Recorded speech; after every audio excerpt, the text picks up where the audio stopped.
Hello, everybody. This is Sudha Jamte, and this is the IoT Show, a special edition for IoT Day. And today we are going to talk about Colombia. And to do that, we have a guest, Rafael Saavedra. Hi, Rafael. How are you? Hello. Good. How are you? Hello, Good. everyone. So, Rafael is joining us here from Silicon Valley, where he works in connected car space, but he's doing amazing things in Colombia. And I'm super excited to hear what he's doing and share some of that. I've not been to Colombia, so I'm so excited. So he would paint this picture of what it is like. So, Rafael, thank you for joining us. Tell us a little bit about yourself, not just what you're doing with Colombia, but tell us your holistic background and IoT and where you have come and how you have landed where you are today. Okay. Yeah. I am a software engineer. That's my main background. I went to school in Colombia, and I've been working in technology mostly in Silicon Valley for the last 20 years in the US. All that time I've been connected to Colombia, going back and forth. I created a team of engineers in Colombia 10 years ago. And we've been doing really interesting things with mobile development, cloud, now analytics, and recently a lot of IoT for the Colombian market and some for US startups as well. So, I've been working for several startups here and for corporations, big corporations like Motorola, Harman International,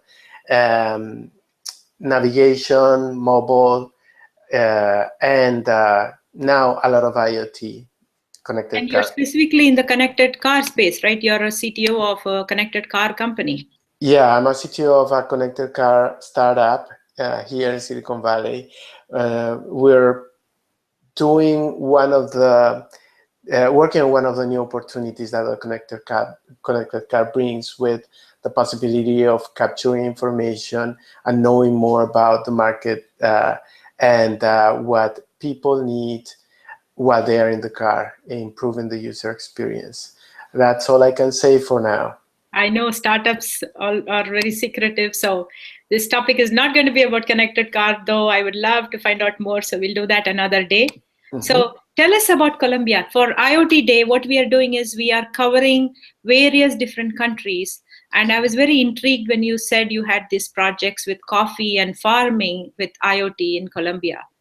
And so in Colombia, is there a specific, what particular where did you go to college, and what particular town or city did you come from? Is that where you work? Or tell us a little bit more about Colombia. Well, I grew up in a small city in the south of Colombia called Neiva. It's very close to one of the biggest coffee growing areas now, south of Huila. But I went to school in Bogota, the capital. Lived there for almost 10 years. And that's where most of the technology development happens. That's actually in Bogota, Medellin, Cali, Bucaramanga, but mostly Bogota and Medellin. There are several mid-sized cities and a few big cities where you can find really great schools, good technology companies, mostly covering local and regional markets. There are several technology companies that provide services, development, and products to corporations, to organizations in Latin America mostly. But there has been a big movement in the last few years, sort of like what you have seen in Brazil and Argentina and Chile, of companies that are providing professional services, and in particular development, outsourced development for companies in the US. There have been a lot of movement in the mobile development area. And now I've seen a lot of movement also in IoT. One of the things that have been growing a lot is the maker spaces, which bring opportunities and tools to people who want to do things related to IoT, make the hardware piece of IoT more easy, more possible, allow for knowledge sharing. So there are good schools. There are good schools and companies already there. And you said mobile was something that they were already good at. And even your company, the team that you built in Colombia, focused on cloud and mobile. So when you say mobile, is it a lot Android or iPhone, iOS development, or is it mixed? Android and iPhone. iPhone mostly for markets like Europe and the US, and Android for pretty much every market. Also with Android, we have been developing things for IoT. Some of the connected car developments happen on Android platforms. And one of the interesting things that we've seen is a lot of startups from Silicon Valley and other places in the US have approached us with the need for having a team quickly and at low cost to build their proof of concept or their minimal viable product. And it's easier for them, and it's very easy for us to offer them the team, offer them our knowledge and our connection of Silicon Valley and the capacity in Colombia. And that has opened opportunities for both the company in Colombia and startups here in the US to build things quickly. And one of the areas where we have seen those opportunities is in IoT. So you said one of the big boom has been with maker spaces. So is Yes. maker spaces the reason why the Colombia people who are technical, who understand mobile and cloud, ended up with IoT skills, or are they building startups using the maker space boards and stuff? Are they building IoT products for the local Colombian market? Yes, for the local Colombian market and international markets as well. I have seen, first of all, I believe the phenomenon comes from a combination of the mobile app development movement, which created opportunities on making money, building something interesting for engineers in Colombia, with the IoT opportunities and ideas that started coming up, and the makerspace movement all around the world. Someone started doing it in Bogota, and now there are 2, 3, probably 4 now, only in Bogota. There are 2 that have grown quite a bit. And I know of several projects that have become startups for the local market in Colombia that started with the people in maker spaces. And some of them are part of my company, so I know them closely. So can you name some of these startups or the kind of things they do? One of them is a system for ordering in a restaurant or a coffee shop, similar to something called Downtown that they have been testing here in Palo Alto and surroundings. So for the benefit of people who don't know what is downtown here in Palo Alto, there is a downtown in Palo Alto, but what we are talking about is an app called Downtown. And I think I've seen it in Cupa Cafe in Palo Alto. It might be in other places, other restaurants too, where you just walk in. You should have this download app, and you just walk in and you just go sit. And they have these beacons from the company called Estimote, which is on your table. It's somewhere in the table. So you just go sit there, and the app actually tracks the beacon, and it knows you're on this table number 9 and not table number 7, and you just order stuff, and the wait staff would know that, and your order would be ready, and you can pay straight from the table too. So it's beacon technology talking to an app on the phone, and that's Downtown app that we have here in US. So right.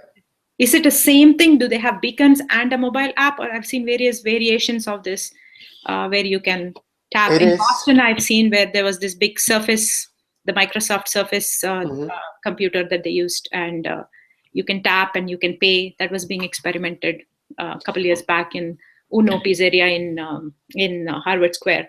So I'm just curious, is there a variation or is it the same? This one is very similar, but there is a variation that makes it possible to deploy in at much lower cost. It uses beacons, it uses an app, but it can also use, instead of the beacons, just a QR code that gets printed on the table or something on the table. You point to the QR code, and then the app knows what table you're in. Well, And the so order goes to the table, so it's kind of it's more passive, but it's a really good way for a small coffee shop or a small restaurant to get started using the app without pretty much any expense. So what is this startup called? What is this startup called? And are they in pilot stage? Are they live in multiple places, coffee shops? It's called La Carte. And they are testing right now, basically in alpha testing with one restaurant, one coffee shop in Colombia. Where in Colombia? Where in Colombia? In Bogota. Okay. One of my favorite coffee shops is part of the tests. What is it called? Do you want to tell us? I mean, I want to go to Colombia and see the places that you're going to tell me here. So. Oh, you're invited. Let me know when you're going. The coffee shop is called Bourbon. And they are focused on what is called specialty coffees. They have really well-trained baristas. They have their own roaster, so they roast the coffee in-house. They pick the coffee specially from specific farms in different areas of Colombia. I have visited some of those farms. The coffee world is an amazing world, full of really nice people. Lots of interesting things to know along the way of the coffee production, and full of passion and good flavor as well. Interesting things to know. I mean, I came originally from India, from a region which drank coffee, but somewhere along the way, I've switched to become a tea person, so I drink my chai. And other than that, every time I travel, I get very excited. If I go to Hawaii and then they have this special coffee, then I want the Maui coffee, or if I go to Prague and then I want their coffee. Rest of it is Starbucks telling me about Colombian coffee. So tell me a little bit about the interesting stories or the passions along the way. How would I see that in a coffee shop brewing coffee for me? Well, coffee has a lot of things that you find in wine, where you see that depending on where the coffee is grown and how it was grown, it could have a variety of flavors. It could have qualities like complexity, the aftertaste, some different combinations. And you can drink one coffee and it won't be much of a thing for you, or you can drink a different coffee next to it and you want to drink more of it. You feel different flavors, aromas, etc. That's one thing. So just from the qualities, you can see a lot of variation, and they come, the good coffees come from good processes, good places, and a lot of love that people put in the process. That's what you see in that coffee shop, that you can feel it in everything they do. The other element that you see in wine, but not as much. You probably see it in tea, and you've seen it in India, is the human factor, the human element.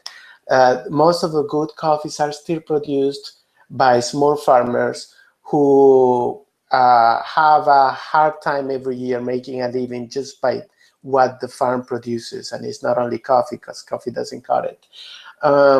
But they still believe in it. They still try.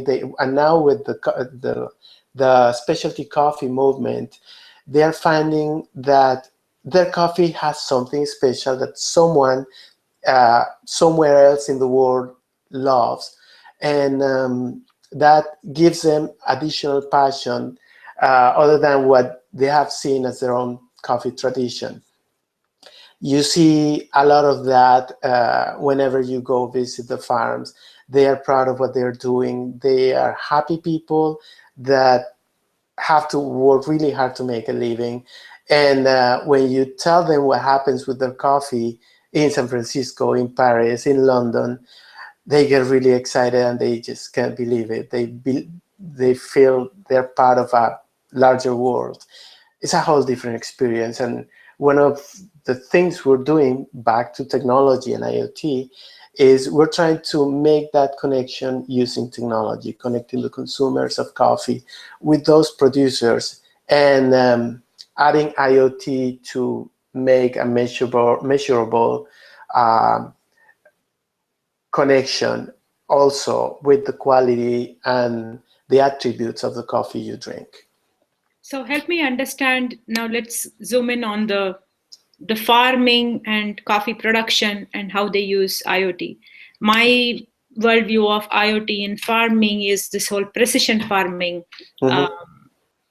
John Deere, I think I've heard precision farming only from Germany so far, where they have this automated tractors, autonomous driving machines, but they are not allowed to drive alone. And so I heard the farmer sits in there with an iPad with Wi-Fi, and the machine goes around figuring out, how much fertilizer to give to what row of sapling.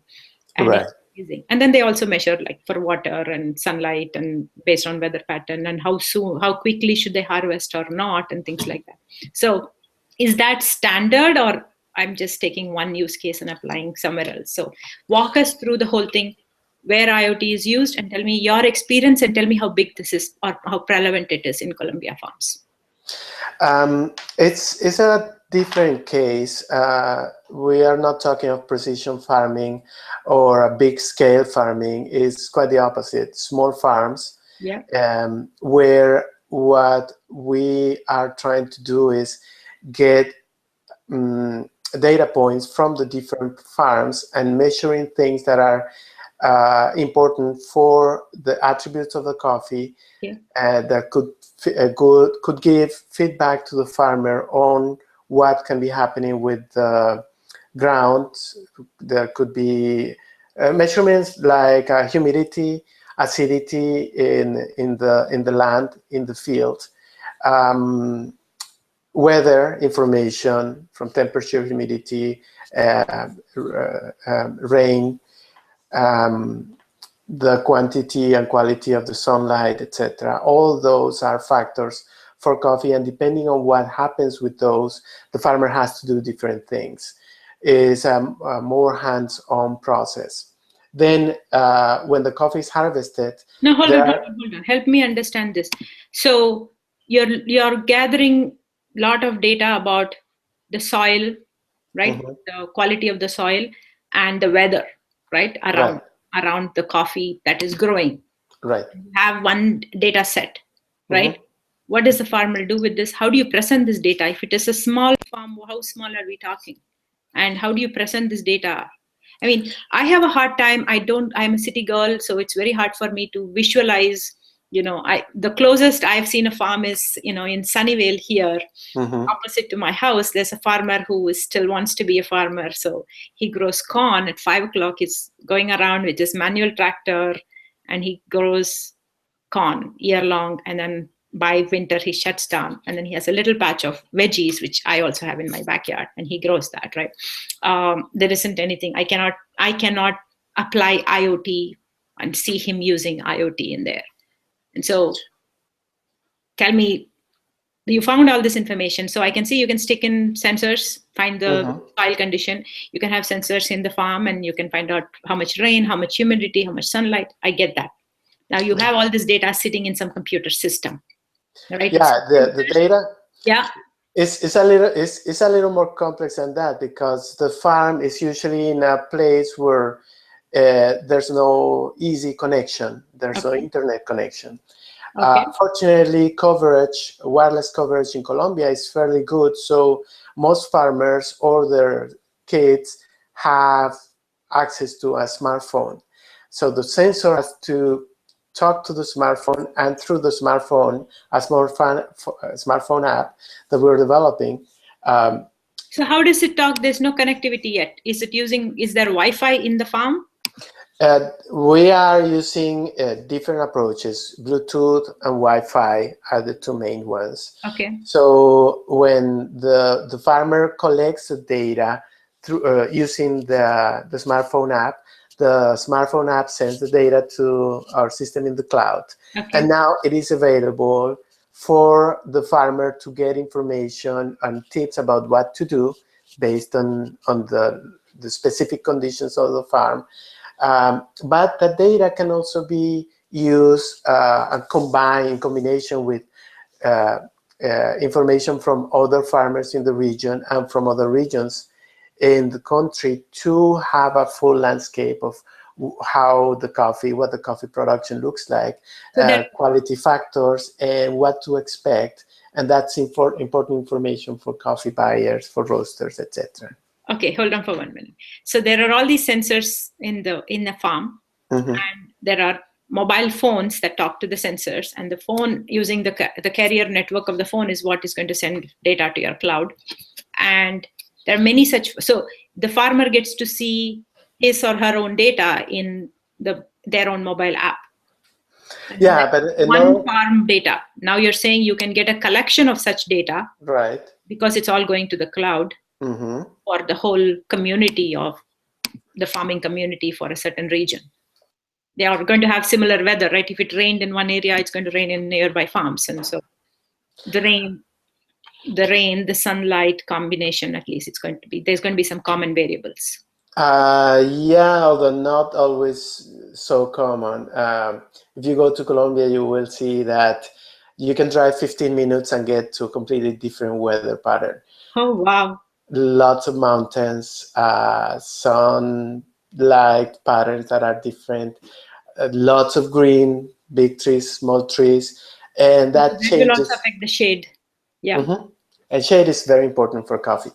So you can get all the information you need to know what to expect of certain specific coffees.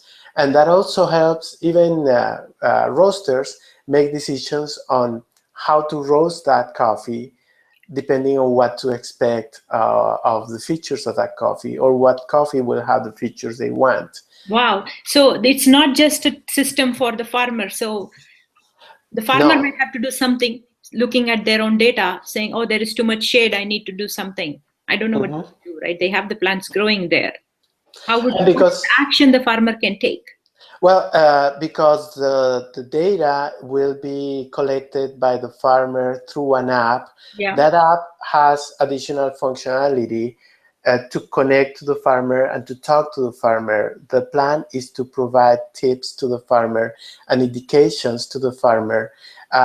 Basically, the conclusions. You don't have to have expert farmers that know exactly what to do when temperature patterns or rain patterns go one way or another. They pretty much know, but if you want to get enough consistency and you want to share the knowledge in a better way, an app can tell the farmer, okay, the rain behaved this way. Last week, this thing happened in your field. Now you should do this or that, or keep this in mind for the next couple of weeks. Wow. So you are going to need, so this is one thing that is not spoken about, but is assumed by people who are practicing IoT, is we always talk about IoT as we put a bunch of sensors and it's going to send a lot of data. And then we say there's massive data and do something with it, right? Mm-hmm. In your case, if you're going to give recommendation to the farmers, you need some baseline information about what is right, what is the action the farmer is doing. That's tribal knowledge about the coffee growing. Where do you get that from? Oh, well, there's a combination of tribal knowledge, traditional knowledge from coffee, but coffee is one of the products that have more research done on from organizations. One of the biggest organizations that had done research on coffee is actually in Colombia. It's called Cenicafe, and we're working with experts, former Cenicafe researchers that are. Do you have open data feeds of what is right in coffee growing? Do you have data feeds that you can just tap into, public data feeds?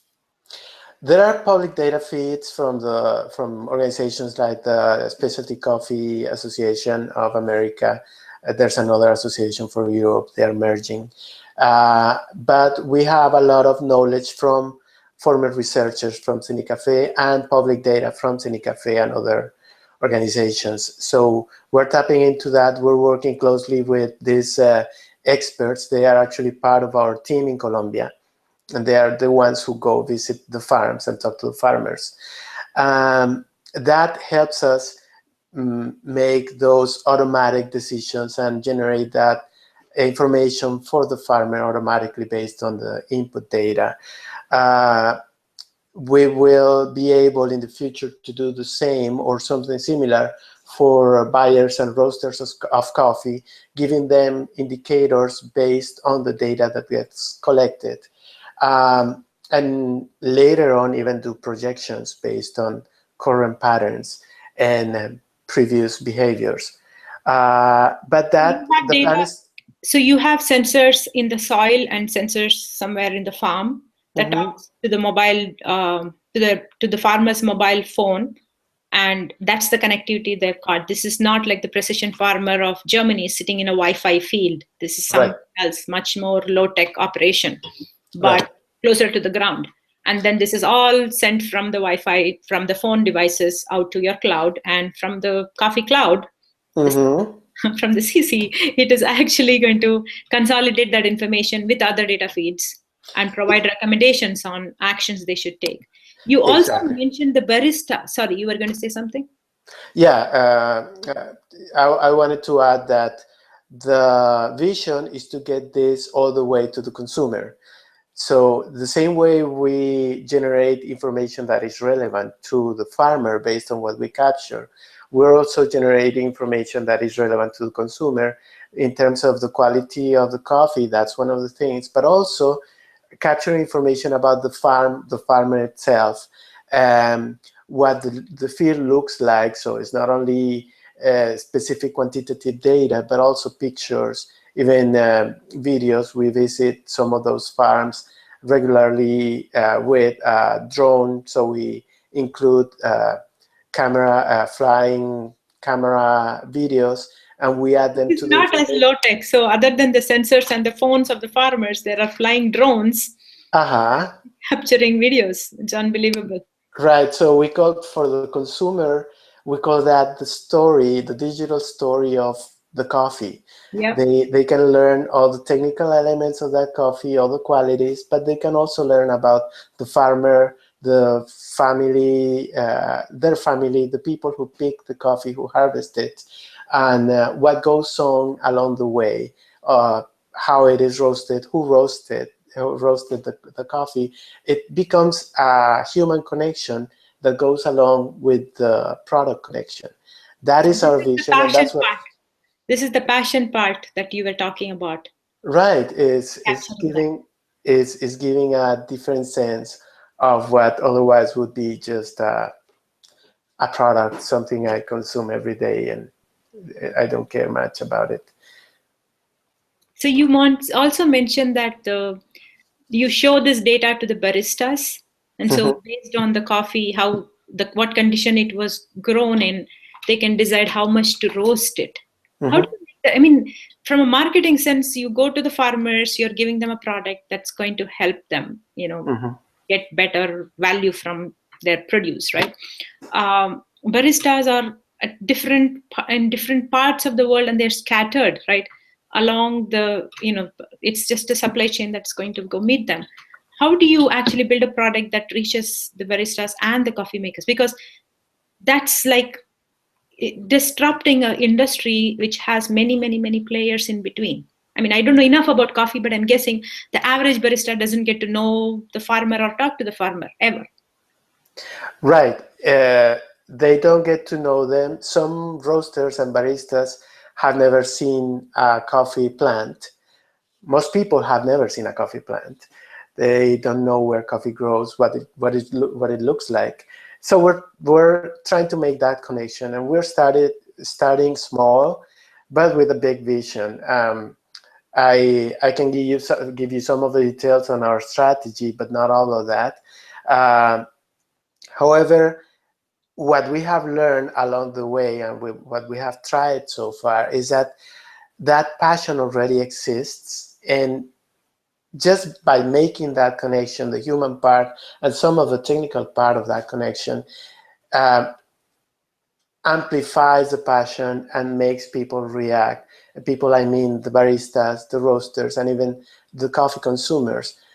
They react differently, and they want to know more and want to consume coffees that for them start making more sense.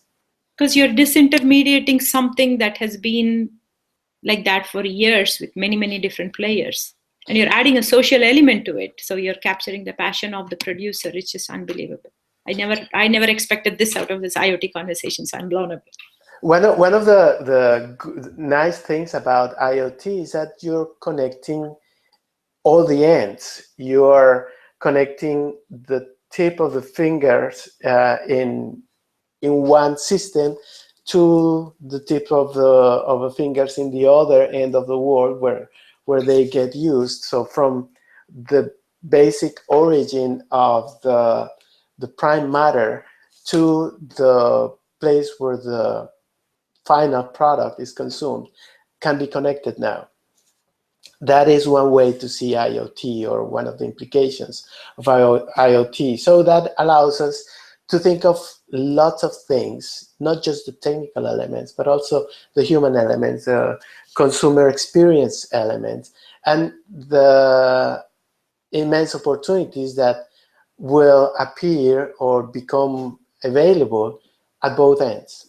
That's what we want to tap into. That is beautiful.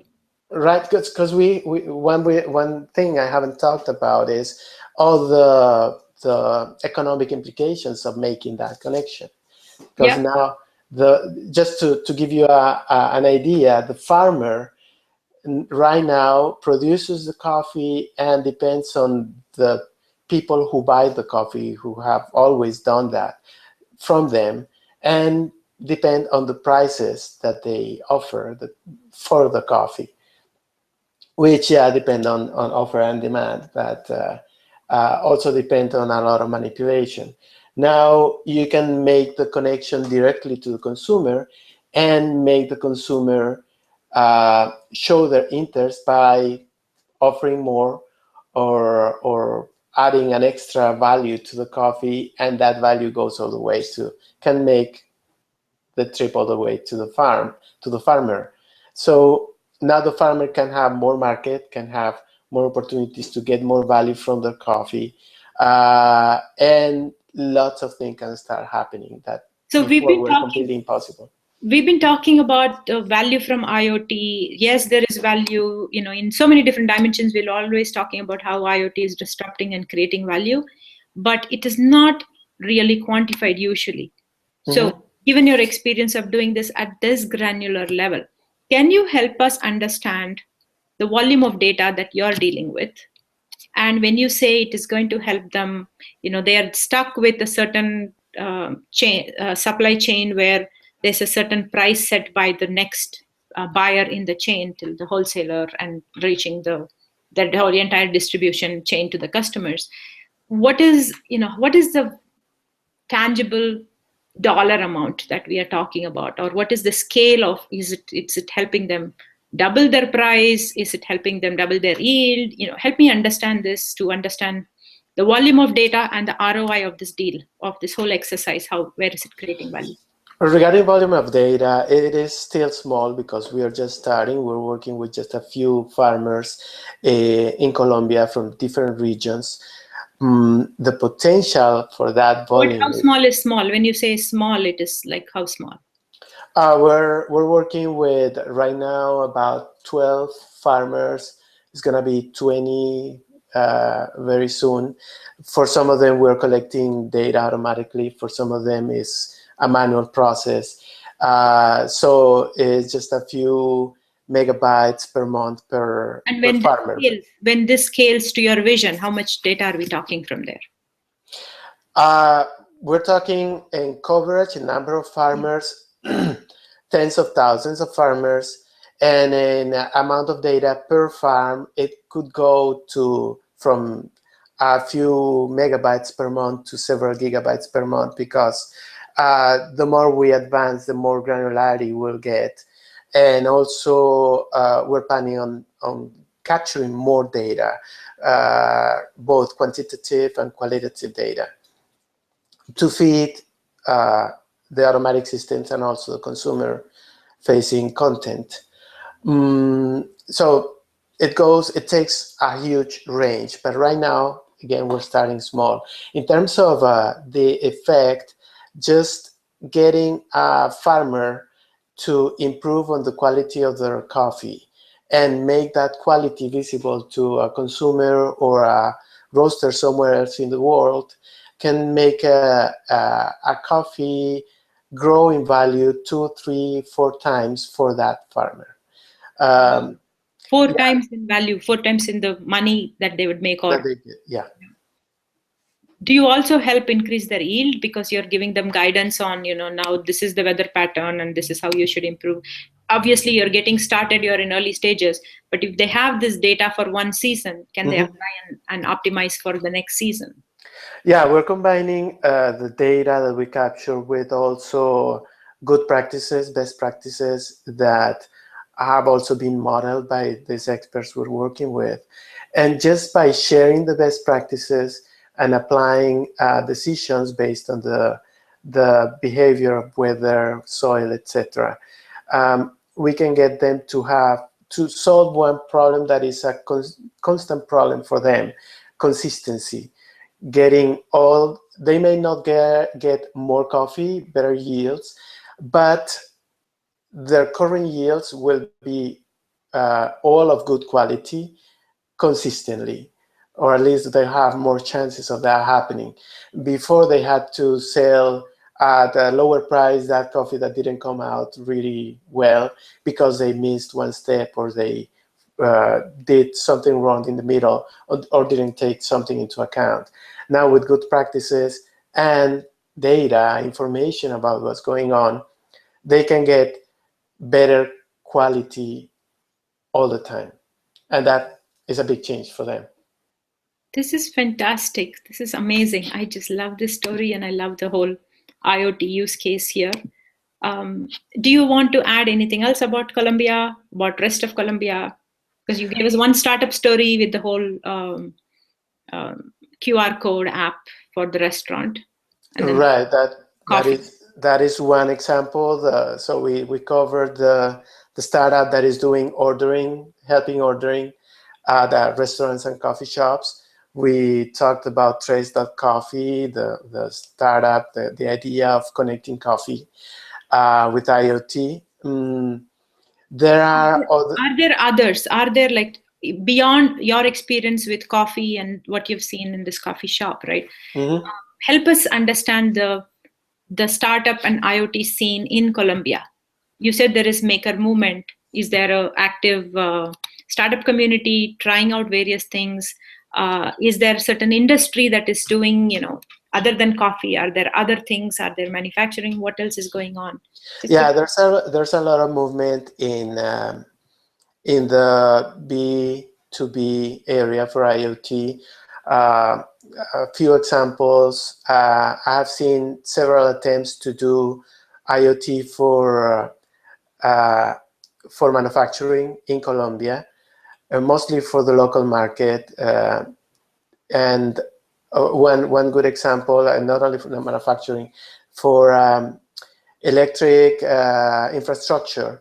There is a company that I've been in contact with in Colombia that provides software and technology services to maintain and improve efficient operation of the electric infrastructure. And they are is this smart metering, or is this more than smart metering?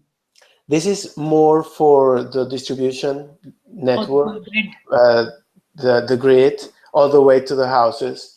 And they're working on at least one project that I know of to add IoT, to adding measurement to that grid at the house level, so they know when something fails, where it's failing and pinpoint the point of rupture more quickly, and also get measurements on how consumption is going, where things are, where quality of service is good, but the distribution quality is bad, and be able to react. Is this done by the electrical company, or is there startups forming an ecosystem helping the companies?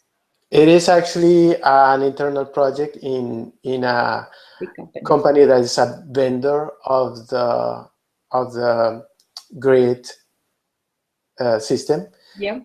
And it works like a startup. It's a company that has been there for several years, but has stayed working with a startup structure. Okay. That is very common with technology companies in Colombia. So manufacturing, coffee, what else do we have? Here we talk a lot about wearables. In US, especially we talk a lot about wearables and smart home products. We are available right here in Home Depot. Mm-hmm. Is that common? Is that coming? Is that even going to be getting adoption in Colombia? I know of a few attempts, no results yet on whether it's going to catch on or not, if it's going to grow with wearables. In most cases, what they do is they either do the designs in Colombia and order production in China, pretty similar to what we do here, or they get some pre-produced devices from China, change the look and feel based on designs in Colombia, and they create the apps and the backend software in Colombia. I've seen a few attempts from different companies in Colombia. I don't know how they're doing right now. I haven't seen a lot of movement there. So similar to what we see here, some catch on and they become the famous ones, the other try variations of that. Okay, so I think that's the thing with consumer that is going on. And are there wearables? Are people wearing Fitbands or equivalent of Fitbits or something else? Is that? There are, and they are not as popular yet. The most popular wearables I've seen in Colombia, same as here, are the smartwatch kind, mostly the ones from Apple, the Apple Watch. Yeah. It's in fashion over there as well. But it remains to be seen how the wearable market will evolve there. So is it fair to say, since the wearable market is not taken off, that healthcare is not yet impacted? No, it hasn't gotten impacted. The healthcare system in Colombia is big. Access to it is a lot easier and cheaper than it is in the US. And there do you have like Europe? Do you have healthcare for everybody and government healthcare? It is mandatory for almost everybody. The coverage is big, it's huge, it's almost 100%. Quality can improve, it could improve quite a bit. And the economics of healthcare can also be optimized with lots of help from IoT and wearables. There is a big opportunity there. Yes. But you get really good services. You can get nurse at home, doctors coming to your home on a motorcycle. Is really well optimized compared to the way it works here. But there are lots of opportunity to gather more data, optimize things, and improve quality and effectiveness. Cool. So this has been fantastic. Do you want to add any last minute comment about Colombia and where the future is going with IoT? In Colombia, what I see is a combination of good talent. There's good talent everywhere in the world. With connectivity, now we have that good talent with better access to opportunities and information, and we see the results everywhere. That's happening in Colombia too. And one thing that I've noticed and that I am trying to take advantage of is the possibility of trying things out in Colombia with lower cost, lower risk, and then once they have evolved and matured, trying them in markets like the US and Europe. Cool. Being connected makes a big difference for people who want to do things in countries like Colombia. Thank you so much, Rafael. This was fantastic. That's all the time we've got, folks. And Thank you. I'll see you soon. Thank you so much. Bye. Bye. Thanks.